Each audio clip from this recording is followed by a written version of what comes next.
Good morning, everyone. So I would like to welcome you to our first virtual design thinking barcamp. Actually, it's number 12, but yeah, we really feel honored that so many people said they want to support this idea. And yeah, welcome. My name is Stephan Raimer, and I'm based in Northern Germany, and I want to give you a short introduction to what we prepared here. So the whole idea of design thinking barcamps was about reaching out and being in touch with people that work on a daily basis with complex problems and solving all those problems and innovation. And therefore I said in 2013, I would like to be in touch with others and to connect with others. And therefore we set up the first barcamp. And it was like now a prototype. So it was just like testing who would be there, who would be willing to participate, and who would be supportive of this. And it was, to me, a big success. So we met in Hamburg and 150 people were there telling, okay, I would like to share, I would like to present my approach, perhaps in developing products or services, in help people to develop their organization.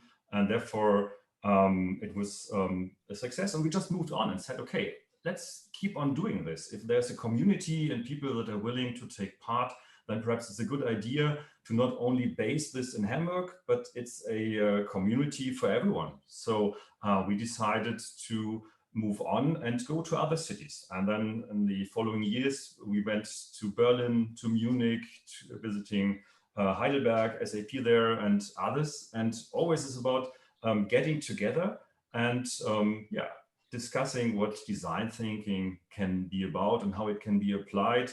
There were always people joining this community and it was growing. So it was interesting to see how the whole topic evolved. And yeah, after the years, we had 11 barcamps. We said, okay, let's prepare for this year a barcamp in Switzerland, in Zurich. And everything was set. So I have to thank Robin and Mimox because they said they invite us. We will have the 12th DT camp in Zurich. And yeah, it was everything prepared. And then COVID happened. And yeah, I called Jan and said, we have to stop that. We can't do the DT camp in Zurich and we have to cancel everything. Well, yes. And that's where I came into play. My name is Jan Schmiedgen. I'm one of the co-organizers together with Stephan and the team that you will mention in a minute. And I know Stephan for quite a while because I've visited his first barcamp in 2013 and I really liked the atmosphere there because it was not the usual community that were organized by the usual suspects like the Stanford design thinking community or the HPI design thinking community, but it was a total grassroots movement of people who also came from totally different professions as you would see them, for example, at the HPI campus. And I really liked that. And I also think that the self-organized communities are worth nurturing. Yeah, and so I was a long-standing fan of the camp series, so to speak. And this is why I was very sad when I heard, okay, this year it won't happen. And so I called Stephan and said, you have to bring that online. And he said, man, it's that much work. And then I slept one night over it. And in the end decided, okay, let's help him out here. We get this thing started. And what do we get started, Stephan? Yeah, actually, it was like 2 weeks and it was really a tough ride, but now we're here and yeah, let's talk about that. Maybe I just introduce, if you show that and bring it to the screen, the team, because we started us two with the whole thing, but realized, oh gosh, it's lots of work. And so we called some of our friends and people that we know, and some of them onboarded. For example, Karen, my wonderful colleague from the HPI, with her, I curate the website, this is designthinking.net. She said, okay, let's do that. And that was really cool. And also Ben, he's also part of the research program at the HPI. But also Claudia joined from Switzerland. And the funny thing is, we can't see each other, so it was all virtual. We did everything yeah, self-organized, and it was an experience to work together with those guys. So great experience here. Yeah.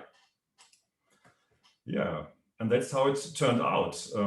We never expected something like this. So we just said, okay, this is like a new experience and we want to offer this because it's a non-profit grassroots-like network. And yeah, we want to open this for everyone. So it's just like a space where you can connect, where you can perhaps learn about others that are in a similar situation, that perhaps want to learn, want to start with design thinking, or perhaps they have specific issues because they work in a background where they have to scale things. So there are so many different things. And I think in our time that we have right now, these skills are even more important to be able to solve complex problems. And how can we get actually something meaningful out of this, what we're doing here? So that's a reminder that you put up, Jan. Oh yes, I can say something about that. Well, of course, we wouldn't have expected 1,500 people that at least registered their interest. Let's see how many really show up. But there's one thing we have to say. There's a German saying, mit heißer Nadel stricken, or it literally would translate into stitching something together with a hot needle. And this is what we did here. I mean, this whole thing is a prototype, of course. And our fabulous session hosts, and we invite you to this prototype. But you, everyone who participates, you are our testers and of course co-creators. So please bear that in mind, that it might well be that not everything works out perfectly. You cannot imagine how much struggle we had in setting up diverse streams, where we had power outages already. We had everything that could happen, Murphy's Law already, and you might experience the same. So please also be forgiving, especially with the session hosts, whom we really want to thank again, that they brought up that great sessions. We really regret that we cannot join all of them because we do some background organization, because they are so interesting. And if the session hosts have trouble, technical trouble, if you have technical trouble yourself, if anyone has technical trouble, please be forgiving. Also, please be forgiving if some sessions might be already fully booked and you can't enter, and so on and so forth. It will be far from perfect, but it will be something that we kick on. And this is our, the perfect training boot camp for these crazy times. I mean, where, if not here, can we train all our digital skills and how to best struggle with all this technology going on? Yep. And I want to remind you, this is a barcamp, right? So you can always participate and you can always just set up something and call the others. So we have our hashtag dtcamp20. So you can just invite others. So if you just spontaneously think, I would like to discuss this or that, why don't you invite peers? There are so many people here. So just invite them and create something, use Facebook, Twitter, whatever you like, and announce your own session, your own topic. So what we have here in this session list is just the starting point, and you are more than welcome to add what is there, because this is what working together in the barcamp means to me, that you exchange ideas, and if something's missing, you try to come up with a solution, and we try to work with what is there. Yes, and Stefan, maybe I should mention that because it comes up in the chat right now. We will record the main keynotes and also the sessions that we run ourselves. However, it's up to every session host. Everyone will use a different software. Some use Zoom, some use Google Hangouts, some use something else. It's up to every session host to record these sessions themselves. And if they need a safe space where they don't want the session to be shared with the world, especially for the small interactive sessions, that is true, then please also understand that they might not share them. But I guess that many hosts will share their recordings later on. So we will put them up on the website and inform you about that. Yeah, and I think you can always have a way to contact people, because when you've seen that there was an interesting session that you couldn't join, perhaps you get in touch with them through Facebook, LinkedIn, everything that is there, and just ask them. Perhaps they can provide slides or other things and give you insights about what happened.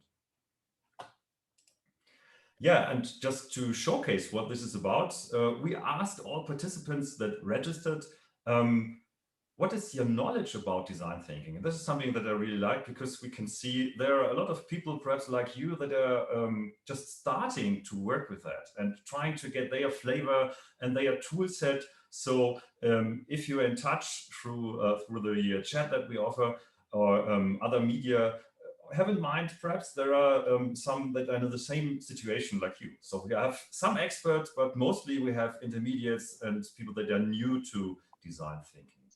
And another thing that you perhaps might want to know, if we introduce to you who's there, would be the roles that people have. So we have some people from academia, we have some from public services, so I can say hi to my colleagues here perhaps, but not too many. So there are a lot of industry practitioners and consultants that you might want to meet and ask how they approach their topic. Even though I may add that, Stefan, even though these numbers are only the numbers of those people who gave us the consent to analyze their data. There are half of the people we don't know who they are because we just respected their privacy. So my hunch is that there are way more industry practitioners in here because they usually don't click share my data. So, from experience, yeah. Yeah. So we want to remind you that the best way to be informed is to keep constantly looking at our homepage, because some of the sessions, like Jan mentioned, will be streamed directly. So you don't have to use a tool, or if you can't access the session, perhaps it's a good idea to take a look there. And then we have additional things if you want to go on, Jan. Yes, of course. First of all, Stefan set up this beautiful mural board where you can all introduce yourself. We might add a second mural board later there for feedback and insights. But the most important buttons are the blue ones, the Fleep buttons. Fleep is kind of a Slack chat-like application, which we use for the camp. And there you can exchange with the others. So please be nice to each other. And also please, if you want to discuss in a very long stream a certain topic, create some breakout channels. Don't do it in the main lobby. Can you go to the next slide, please, Stefan? There it becomes more clear. Here, you can see this plus button there. There you can create your own rooms. You share them with the other people and say, hey, this is a discussion room for topic X, Y, Z. And then everything can be organized a little bit more, well, without too much buzz going around. And can you go back 2 slides, Stefan, please? Mm-hmm. 2, exactly there. And then please also double check again all your sessions. The next again, please. Can you please also double check again all your sessions, because these sessions, the next please, Stefan, thank you. Because there have been some last minute announcements of certain session hosts. Some people had to change the time for certain reasons. Others changed their video tool. They were first in Hangout, now they are on Zoom. For example, Christian Rudolph changed his video tool. Then Ahmed Akar with the Miro session changed his video tool. So please check the updated information there. It's always good. It's a good idea before 1 hour before the session starts, or 1.5 hours, to look at it again. Yep, that's it for me. Thanks, Stefan. Okay. So we can say you can get ready, and wherever you are, you can just try to enjoy your time and think about to get connected with others. So that's what I hope for, that you will meet this new guy or this new contact, this new topic, and that you make the most out of this offer. So try to engage with others, try to give feedback, and try to be part of that. I can see that some of you rose a hand, but I'm afraid that we can't take questions in this short introduction. We will stop it in a couple of minutes, and then we would really like to ask you to take a look in the program. You might want to be part of our first keynote. So I'm looking forward to another keynote from Switzerland. Angela Haas is telling her secrets for design thinking facilitation, and that's starting in 15 minutes. But you have to leave here and to mmove on to the next session. Yes, one last remark from my side. If you have questions, I already copy and paste some of these questions out here with the people, so that we might be able to answer them in Fleep. post them to Fleep. And in Fleep, there will be Karen, Ben, and Claudia to help you out on short notice. But we will have to take care of the next keynote coming. First, Angela Haas is coming up. She's a professional inventor from Creaholic, which is part of Swisscom, Switzerland. Really interesting, small, well, boutique invention shop, I would say. It's kind of a Swiss IDEO. And after that is coming up Gerhard Pfau, the head of design thinking from IBM Europe. So interesting stuff coming up. See you then in the next talks. Have fun and enjoy the days. Yeah, thank you very much for being part of DT Camp, and perhaps we can meet later on in one of the chats. Bye. Bye-bye.